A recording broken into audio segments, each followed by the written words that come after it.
నమస్తే ఫ్రెండ్స్, నేను మీ Shravani Harsha. Welcome back to our channel. ఇవాళ మన కథ ప్రియమైన శత్రువు పార్ట్ 11. రచించిన వారు మణిశ్రీ గారు. కథని చివరి వరకు వినండి, నచ్చితే లైక్ చేయండి. ఈ కథ పైన మీ విలువైన స్పందనని కామెంట్ రూపంలో మాకు తెలియజేయండి. కొత్తవారు ఎవరైనా చూస్తున్నట్లయితే మన ఛానల్ని సబ్స్క్రైబ్ చేసుకోండి. నేత్ర ఇంట్లో అందరూ భోజనం చేసి ఎవరి గదుల్లోకి వాళ్ళు వెళ్ళిపోయారు. తనకి తినాలి అనిపించక కిచెన్లో అన్నీ సర్దేసి టెర్రస్ మీదకి వెళ్ళి కూర్చుంది. వాళ్ళ అత్త తిట్లు రోజు అలవాటైనవే అయినా ఎందుకో ఇవాళ చాలా బాధగా అనిపిస్తుంది. ఇప్పటి వరకు మావయ్య నాకు చాలా సపోర్ట్ ఇచ్చారు.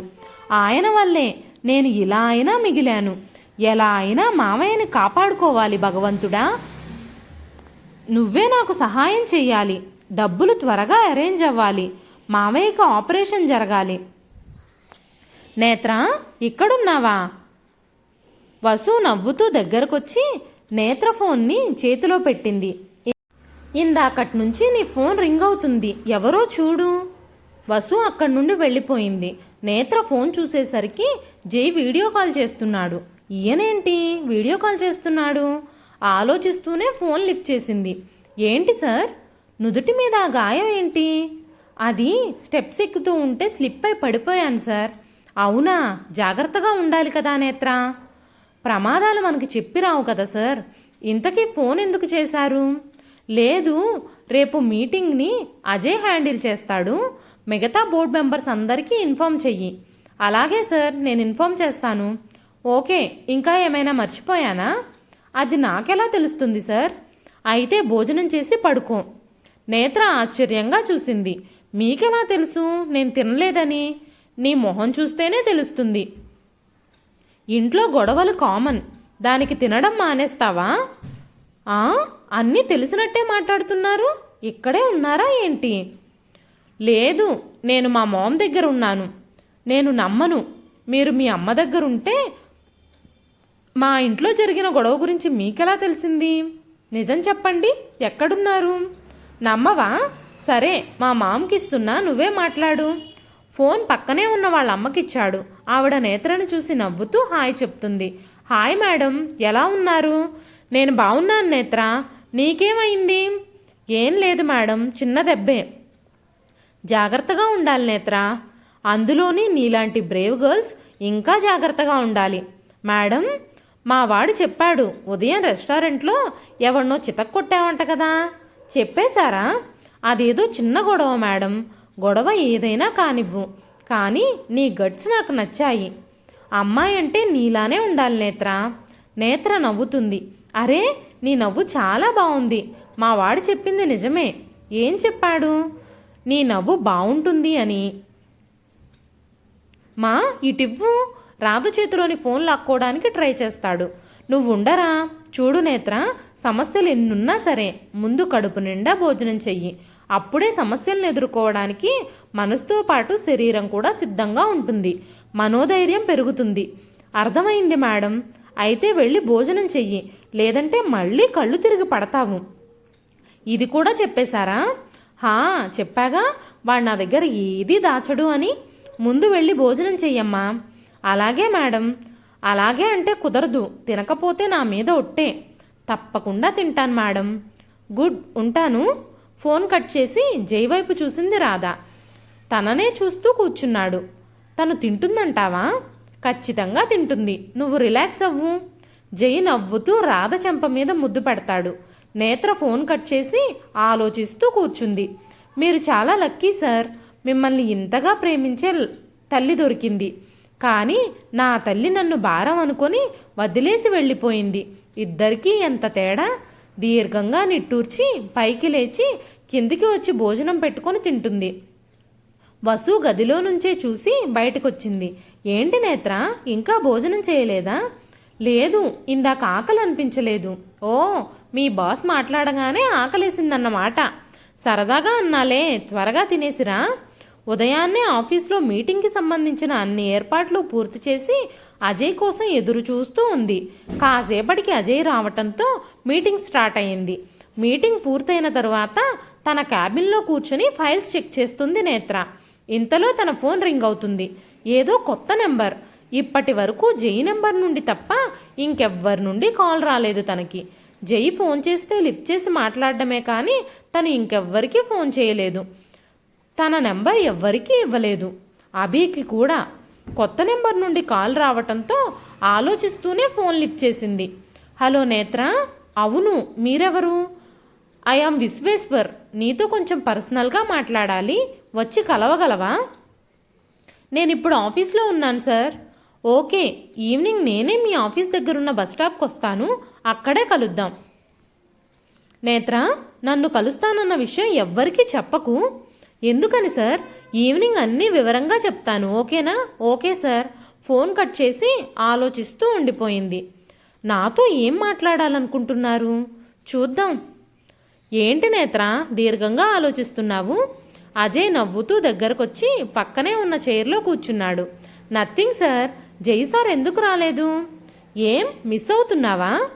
సార్ ఏంటి మీరు కూడా? ఏదో క్యాజువల్గా అడిగాను. వాడు వేరే పని మీద వాళ్ళ మామ దగ్గరికి వెళ్ళాళ్లే. నైట్ మాట్లాడారు వాళ్ళ అమ్మగారు. అమ్మ దగ్గరికి వెళితే ఇక వాడికి ఎవ్వరూ గుర్తురారు, కంపెనీ కూడా. అందుకే ఫోన్ కూడా ఆఫ్ చేసి పెట్టాడు. నేత్ర నవ్వుతుంది. ఓకే, నువ్వు వర్క్ చేసుకో, ఏదైనా అవసరమైతే నాకు కాల్ చెయ్యి. అలాగే సార్. విశ్వ బస్ స్టాప్ ఎదురుగా కారు ఆపి నేత్ర కోసం ఎదురు చూస్తూ ఉన్నాడు. కాసేపటికి నేత్ర అటువైపు నడుచుకుంటూ రావడం గమనిస్తాడు. చీరకట్టులో తను నడిచి వస్తుంటే ముగ్ధ మనోహరంగా ఉంది తను. విశ్వ కన్నార్పకుండా తననే చూస్తూ ఉండిపోయాడు. నేత్ర దగ్గరికి వచ్చి ఎదురుగా నిలబడింది. స్పెట్స్ పెట్టుకుని ఉండడం వల్ల విశ్వ చూపులు తెలియడం లేదు. హాయ్ నేత్ర. చెప్పండి సార్, ఏదో మాట్లాడాలన్నారు. నేత్ర, విషయం లాగ్ అవ్వకుండా సూటిగా చెప్తున్నాను. నాకు జై అంటే చాలా కోపం. వాడిని గెలవాలనే పట్టుదల నా కాలేజ్ టైం నుంచి ఉంది. కానీ వాడు నాకు ఆ ఛాన్స్ ఇవ్వడం లేదు. సార్, ఇదంతా నాకెందుకు చెప్తున్నారు? సి నేత్ర, మీ మావయ్య ఆపరేషన్ కోసం నీకు డబ్బు అవసరం ఉంది, అలాగే నాకు నీ అవసరం ఉంది. తప్పుగా అనుకోకు. వాడి టెండర్ కొటేషన్స్ నువ్వు నాకు లీక్ చేస్తే చాలు, మీ మావయ్య ఆపరేషన్ పూర్తవుతుంది, మిగిలిన మీ అవసరాలు తీరతాయి. విశ్వనే చూస్తూ ఉండిపోయింది నేత్ర. వాట్ నేత్ర, ఒప్పుకున్నట్టేనా? సార్, నా నిజాయితీని కొనే పరిస్థితుల్లో మీరున్నా అమ్ముకునే పరిస్థితుల్లో నేను లేను, క్షమించండి. నేత్ర, నువ్వు వదులుకుంటుంది ఏమిటో తెలుసా? అవతల మీ మామయ్య ప్రాణాలు రిస్క్లో ఉన్నాయి. మా మామయ్యని ఎలా బ్రతికించుకోవాలో నాకు బాగా తెలుసు. ఇప్పటి వరకు మీరంటే గౌరవం ఉండేది, కానీ ఇలా అడ్డదారిలో ఎదగాలని చూస్తున్నారు చూడు, ఇది కరెక్ట్ కాదు. ఏంటి, నాకే అడ్వైజ్ ఇస్తున్నావా? నువ్వు కాదంటే నీకు జాబే లేకుండా చేయగలను. మీరు ఏం చేసుకుంటారో చేసుకోండి, నేను మాత్రం నా వృత్తికి ఎప్పటికీ ద్రోహం చేయను. ఇలాంటి విషయాలు మాట్లాడడానికైతే ఇంకెప్పుడూ నా టైం వేస్ట్ చేయకండి, నేత్ర కోపంగా చెప్పి వెనక్కి తిరిగేసరికి దూరంగా జై నిలబడి కనిపించాడు. షాక్లో అలానే చూస్తూ ఉండిపోయింది. విశ్వ నవ్వుతూ నేత్ర దగ్గరకొచ్చాడు. నీ సంగతి తెలిసే వాడికి ఫోన్ చేసి ఇక్కడికి రప్పించాను. నేను చెప్పిన దానికి ఒప్పుకుని ఉంటే మీ మావయ్య ఆపరేషన్ జరిగేది, నీ జాబు మిగిలేది. ఇప్పుడు చూడు, రోడ్డున పడబోతున్నావు. నేత్ర అయోమయంగా విశ్వ వైపు చూసింది. నువ్వు నాతో చేతులు కలిపావని ఇన్ఫర్మేషన్ ఇచ్చాను. ఇప్పుడు వాడు నిన్ను జాబ్లో నుండి తీసేయడం గ్యారంటీ. నేను అరేంజ్ చేసిన అమ్మాయి నీ ప్లేస్లోకి రావడం ఖాయం. ఆ తర్వాత జరిగేది నీకు చెప్పనక్కర్లేదనుకుంటా. విశ్వ నవ్వుకుంటూ అక్కడి నుండి కారులో వెళ్ళిపోయాడు. జై కోపంగా చూస్తూ నేత్ర దగ్గరకొచ్చి ఎదురుగా నిలబడ్డాడు. సార్, నేత్రకి మాట్లాడే అవకాశం ఇవ్వకుండా తన చెయ్యి పట్టుకుని ఫోర్స్గా అక్కడి నుండి లాక్కెళ్ళిపోయాడు. జై కారు డ్రైవ్ చేస్తున్నాడు, కానీ నేత్రతో ఒక్క మాట కూడా మాట్లాడలేదు. నేత్రలో టెన్షన్ పెరిగిపోతోంది. నెమ్మదిగా మాటలు కూడదీసుకొని పిలుస్తోంది. జై నుంచి ఎలాంటి సమాధానం లేదు. ఏం చెయ్యాలో తోచక టెన్షన్ పడుతూ కూర్చుంది. కాసేపటికి జై ఇంటి ముందు కారు ఆగింది. జై కారు దిగి లోపలికి వెళ్ళబోతూ కారులోనే ఉన్న నేత్ర వైపు చూశాడు. తను కంగారుగా కారు దిగి జై దగ్గరకొచ్చి నిలబడింది. జై లోపలికి నడవటంతో తను కూడా వెనకే వచ్చింది. సార్, నేను చెప్పేది వినండి. కాఫీ పెట్టడం వచ్చా? సార్ కాఫీ పెట్టడం వచ్చా? వచ్చు సార్, కిచెన్ అటుంది, కాఫీ పెట్టి నా రూమ్కి తీసుకురా. జై అక్కడి నుండి మెట్లెక్కుతూ తన రూమ్కి వెళ్ళిపోయాడు. జై బిహేవియర్ అర్థం కాక నేత్ర అయోమయంగా చూస్తూ కిచెన్లోకి వెళ్ళింది. కాఫీ తీసుకుని జై రూమ్కి వచ్చింది. తను వీడియో గేమ్ ఆడుతూ కనిపించాడు. కాఫీ జై ముందు పెట్టి ఎదురుగా నిలబడింది తను. సార్, మీరు నా గురించి ఏమనుకుంటున్నారో నాకు తెలియదు, కానీ అక్కడ జరిగింది వేరు, మీరు అనుకుంటున్నది వేరు. విశ్వా సార్ ఫోన్ చేసి కలవమన్నారు, వెళ్ళి మాట్లాడాను. కానీ మీరు అనుకుంటున్నట్టు లీవ్ ఇట్ నేత్ర. వాడు ఇచ్చిన ఆఫర్ని వాడి మొహం మీద కొట్టుంటావు, అంతే కదా.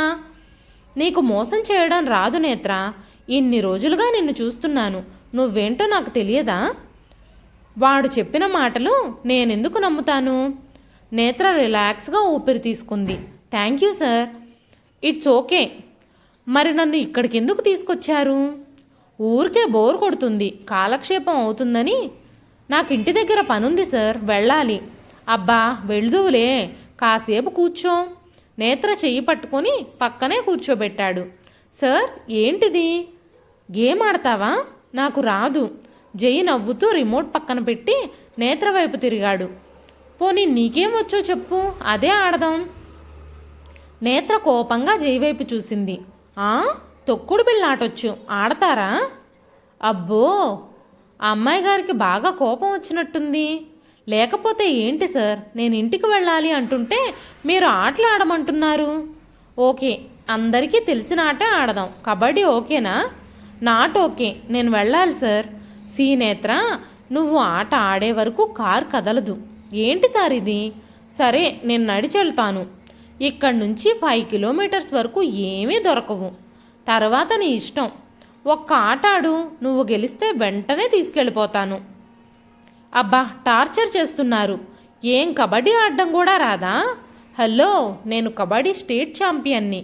ఆ విషయం తెలుసా మీకు? ఇది నమ్మేలా లేదే. కోతలు కోయకు. ఏంటి కోతలా? సరే రండి, నేనేంటో చూపిస్తాను.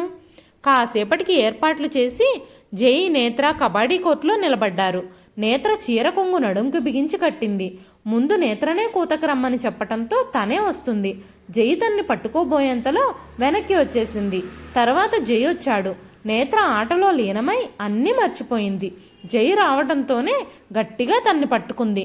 నవ్వుతూ తలెత్తి చూసేసరికి జై చిలిపిగా నవ్వుతూ కనిపించాడు. వెంటనే తన్ని వదిలి దూరంగా జరిగింది.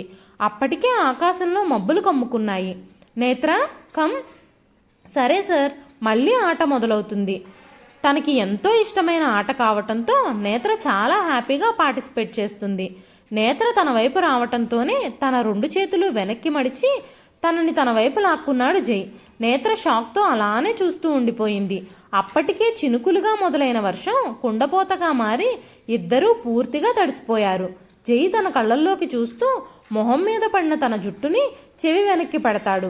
గట్టిగా ఉరమటంతో నేత్ర స్పృహలోకి వచ్చి జైని దూరంగా తోసి లోపలికి వెళ్ళిపోయింది. నెక్స్ట్ పార్ట్ కోసం మన ఛానల్ని సబ్స్క్రైబ్ చేసుకోండి.